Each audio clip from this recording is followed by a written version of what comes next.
Bonjour à tous, je m'appelle Pierre Clocher. Je vais vous faire une petite introduction à un framework JavaScript qui s'appelle Loopback et qu'on utilise nous chez Datananas. Donc je suis développeur chez Datananas. Donc en fait, Loopback c'est un framework qui a été bâti sur Node.js, sur Express et qui étend les fonctionnalités d'Express pour proposer un framework en fait, qui vous permet de bâtir assez facilement et assez rapidement surtout des API. La particularité de ce framework est de proposer une très haute abstraction en termes de data source. Il vous expose un ORM. Un ORM, c'est, je ne sais pas, vous savez à peu près ce que c'est qu'un ORM. C'est quelque chose qui vous permet de pouvoir mapper des relations sur des entités. Cet ORM, il est assez abstrait pour permettre de se connecter un peu à n'importe quelle data source, que ce soit du MySQL, du PostgreSQL, du Oracle, du IBM, du MongoDB ou même peut-être même une API REST derrière. C'est aussi un framework qui est hautement déclaratif et qui vous permet de faire pas mal de choses en JSON qui sera interprété lors du boot de l'app. Donc les principales features, c'est tout d'abord une CLI assez puissante qui vous permet de créer vos modèles, de créer votre app, de créer vos rôles, de créer aussi vos relations. Et c'est un framework qui est orienté middleware, c'est-à-dire qu'il vous donne un cadre, comme son nom l'indique, framework cadre de travail, qui va vous permettre de vous immiscer à certains endroits pour appliquer votre logique métier, votre logique applicative. Donc, pour un peu vous montrer et vous faire une première introduction à ce framework, je vais créer une petite application en live devant vous qui consiste simplement à un modèle user, donc qui est capable de se loguer, de se déloguer. Il faut voir l'user comme un auteur en fait qui a plusieurs livres, as many books, et par conséquent le book belongs to user as an author et book as many pages, donc page as one book. Voilà, une très simple arborescence de nos modèles de données. Donc, pour commencer, on va utiliser la ligne de commande pour créer notre app. Donc, la ligne de commande, il y a deux versions, une qui s'appelle API et l'autre qui s'appelle SLC. J'utilise SLC, c'est celle qui permet de traiter avec la version actuelle de Loopback. SLC, Loopback, .app. Là, ça va vous créer une app. Vous demandez son nom. Hop, on va l'appeler rjtalk.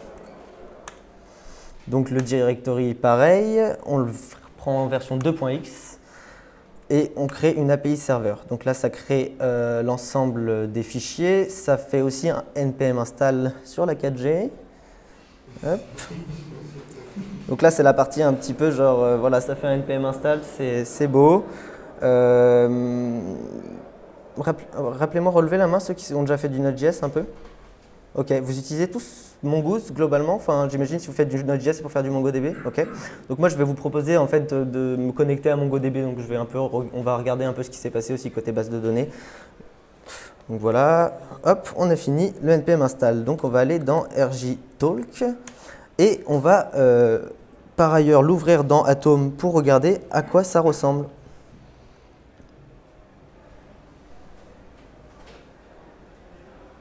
Et ça l'a pas ouvert.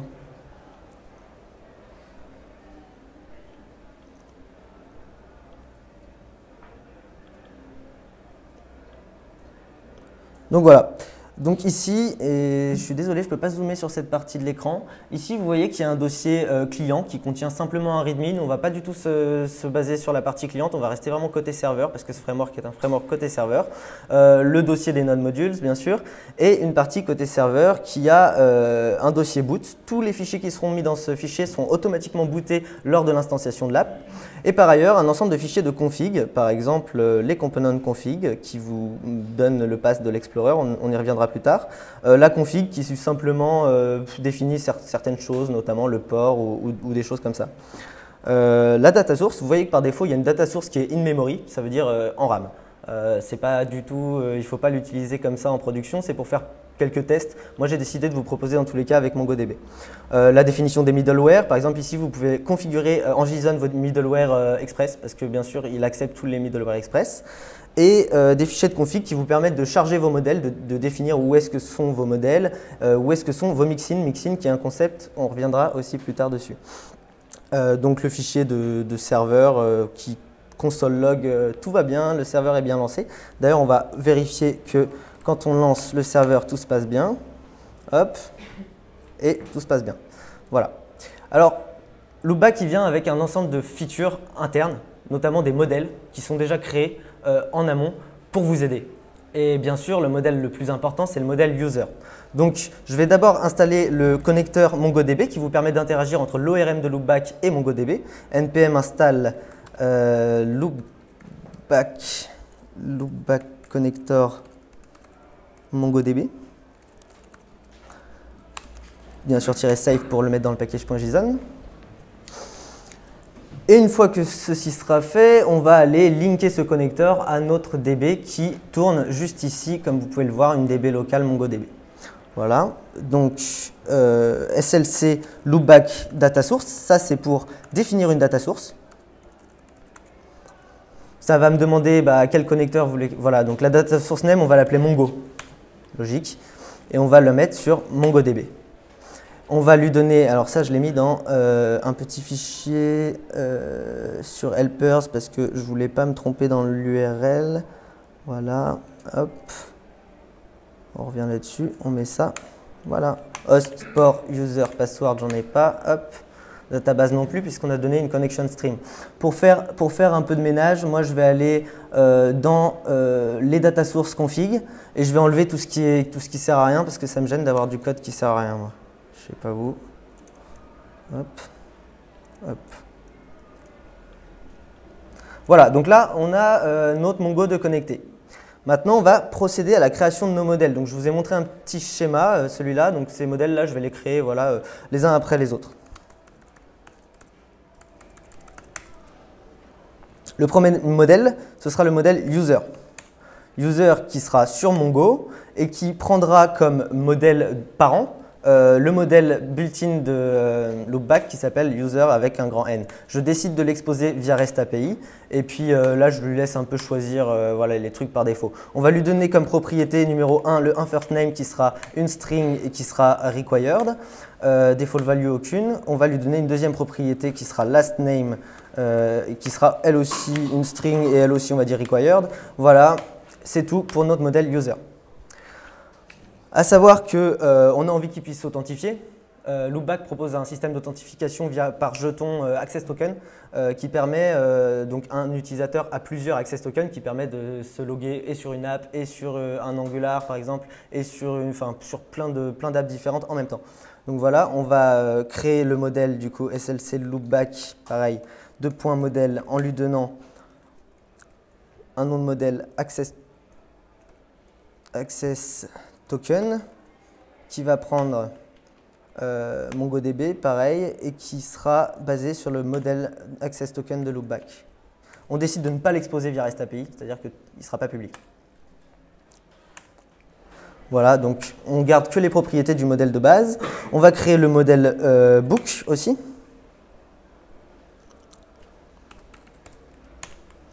Qui sera pareil sur MongoDB, qui lui, alors il n'a pas de modèle parent, son modèle parent ce sera persisted model, puisque c'est un modèle qu'on veut persister. Qu'on va exposer via la REST API, et qui prendra books comme custom plurial, et on va lui donner trois propriétés, un titre, qui sera du coup une string, vous en doutez, qui sera required pour le coup. Une deuxième propriété qui sera l'image URL en fait, qui correspond à la couverture du livre, qui sera aussi une string qui sera required ou pas required, en fait on s'en fiche un peu. Et derrière on va lui donner la langue qui sera une string qui sera non required mais qui aura un défaut. Default value on va mettre EN, ok, ça vous paraît logique? Voilà.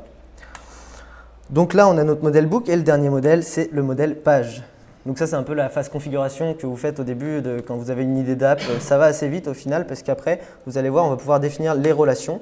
Et ce sera persisted model aussi. Et on ne l'expose pas, je vous en parlerai plus tard pourquoi on ne l'expose pas. Il aura donc page num qui correspond à la numérotation de page et qui sera un number qui sera required en effet. Voilà. Et puis une propriété content, le contenu de la page qui lui est une string et qui n'est pas required. Voilà. Hop, c'est bon, on a nos trois modèles. Donc là, on a nos trois modèles. On va aller lancer le serveur pour voir à quoi ça ressemble. Hop, impossible de créer. Vous avez une type le fichier de config, le fichier. T'as double quote. Ah ouais, ah oui, je l'ai copié avec les quotes. Ok, ça marche. c'est pour ça. Ok. Donc là, on va ouvrir notre localhost sur le port 3000. On va aller voir ce qui s'y passe. Localhost 2.3000/explorer. Ok, c'est bon. Donc là, on voit qu'il y a un Explorer, ça nous permet de pouvoir un peu interagir avec l'app dans un premier temps pour savoir un peu ce qui se passe. C'est là qu'on va faire tous nos tests un peu comme Symfony, je crois. Symfony propose une interface comme ça pour débugger, etc. Et on voit que du coup, il y a deux modèles parce que j'ai décidé d'exposer que mon user et mon book. Et on voit que, waouh, il y a plein de méthodes sur book, sur un patch, un get, un put. En fait, ça va vous déployer finalement tout ce qu'attend une API REST. Pour l'instant, je n'ai pas encore défini les relations, mais quand on a défini les relations, par exemple, je vous disais que book has many pages, eh ben, on va voir apparaître dans les URL les relations qui sont parfois nested à tel point que ça fait des URL grandes comme ça. Voilà. Donc là, je vais simplement supprimer le modèle user qui est exposé par défaut par loopback parce que j'ai créé mon propre modèle qui en hérite. Donc pour ce faire, on va aller dans modèle config et on va simplement enlever les modèles qui ne nous intéressent pas. Hein. On ne va pas se prendre la tête. Voilà. Et on va pouvoir procéder à la définition du coup de nos relations. Donc là, ça restart, on vérifie que rien ne crash, ce serait dommage. Et on va créer nos relations. Donc, hop, là on ne voit plus rien, ça. Hop, SLC, loopback, bah, vous vous en doutez, relation. Ok. Donc, la relation, on va commencer par les relations sur user. User, on a dit qu'il has many access tokens, par défaut sur access tokens. Voilà. On ne va pas donner de foreign key puisqu'il va se débrouiller tout seul pour faire les liens en fait, entre les deux. Require a through model, non. On n'en a pas besoin, c'est direct. On va maintenant encore faire la relation sur user pour lui dire qu'il a has many books. Donc user has many books sur la propriété books qui vous propose par défaut.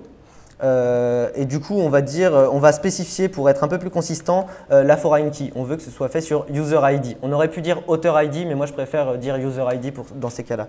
Require through model, toujours pas. Hop. Maintenant, on passe aux relations qu'à book. Book, on a dit qu'il avait, it belongs to un user. La property name, il me propose user, mais moi, je n'ai pas envie que ça s'appelle user, j'ai envie que ça s'appelle author. Parce que vous verrez qu'après, pour utiliser l'ORM, ce sera bien plus simple. On pourra faire book.author et ça va nous ramener l'utilisateur en fait, de ce bouquin, l'auteur en l'occurrence. Par contre, la foreign key, on va mettre user ID. Voilà. Donc, book, il a quoi aussi? Il a plusieurs pages. Book as many pages. Et la foreign key, on va mettre book ID. Voilà. Après, derrière le dernier modèle, ce qui est beaucoup plus simple, c'est page qui has one book. Est-ce que vous comprenez éventuellement la relation entre le has one et le belongs to? Il y en a qui comprennent, il y en a qui sont… Qui n'est pas perdu? All right. Je vais vous montrer après visuellement. Donc, on a dit as one book. Qui a déjà fait du relationnel en DB? Ok, vous voyez les relations, tout ça, définir les as one, as many, one to one, n to n. Ça vous parle un peu? Ok. Donc, as one, on avait dit book. Et on va mettre book. Et la foreign key, ce sera sur book ID. Voilà, on va aller regarder un peu les modèles maintenant, comment ils sont définis. Si on regarde dans Common, Models, on a nos modèles Access Token, Book, Page, User, user.json. Donc on voit qu'il a bien les bonnes relations ici. Et que pareil pour Page, pareil pour Book, a priori, et pareil pour Access Token. Access Token, on n'a pas défini de relation.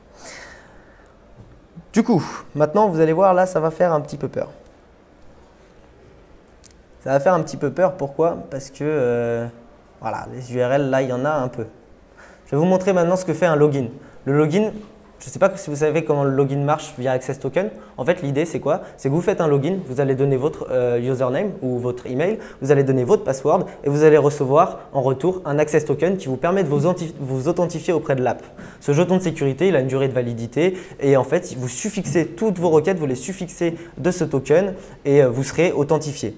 Donc, pour ce faire, moi, j'ai ici dans, pareil, Helpers, j'ai en fait un user que j'ai pas encore créé, que je vais créer devant vous en faisant par exemple un post. Ça paraît logique, ça vous parle, un post sur une URL, c'est pour faire une création. Donc là, je crée mon user. Ça me dit « Ok, tu l'as bien créé ». On va vérifier dans RoboMongo. On va aller voir ici, RJ App. Les collections, pour l'instant, il n'y a que user forcément, puisqu'on a seulement créé un user. On voit qu'il y a bien un user et que son password, il a bien été haché et que du coup, il va pouvoir maintenant se loguer. Donc, pour se loguer, on va aller sur User Login. Pas besoin de présenter le first name et le last name. On les enlève. On a juste email, password, password, vos passwords. Vous voyez ou non? Il faut que je zoome un peu peut-être. Oui. On va essayer. Et qu'est-ce qu'il fait? Il m'a créé un access token. Il m'a créé un access token que je vais mettre ici et qui me permet maintenant, toutes mes requêtes, de les authentifier. Et ça, c'est bien. Pourquoi? Parce qu'on va pouvoir mettre en place des rôles. Et les rôles, forcément, qui dit rôle, il faut savoir qui est la personne qui nous fait une requête. Et on va lui dire oui ou non, tu as le droit d'accéder à cette ressource. Pour ça, on va regarder son access token, on va déduire qui c'est qui nous fait la requête, et on va pouvoir prendre une décision quant au fait de lui dire oui, tu as le droit, code 200, non, tu n'as pas le droit, 401, dégage. Voilà. Hop, donc là, on va voir simplement ce qui s'est passé côté RoboMongo. On imagine qu'il va y avoir maintenant une collection Access Token qui s'est créée avec une insertion. On le voit bien en effet. On va faire un petit logout. Là, j'ai seté mon token. On va faire un logout simplement. Donc un logout, c'est rien d'autre que dire enlève-moi l'Access Token. Ok, il me dit tout va bien. On va aller voir les Access Tokens pour savoir ce qu'il y a. Donc collection Access Token. Ah, bon, il n'y en a plus. C'est normal, ça a été supprimé. Il s'est bien délogué. Voilà. Jusque là, on est bien. On voit par contre qu'il y a beaucoup trop d'URL, et notamment sur Book où tu as book/page, get les pages, etc. Alors Loopback vous propose de faire quelque chose d'assez sympa.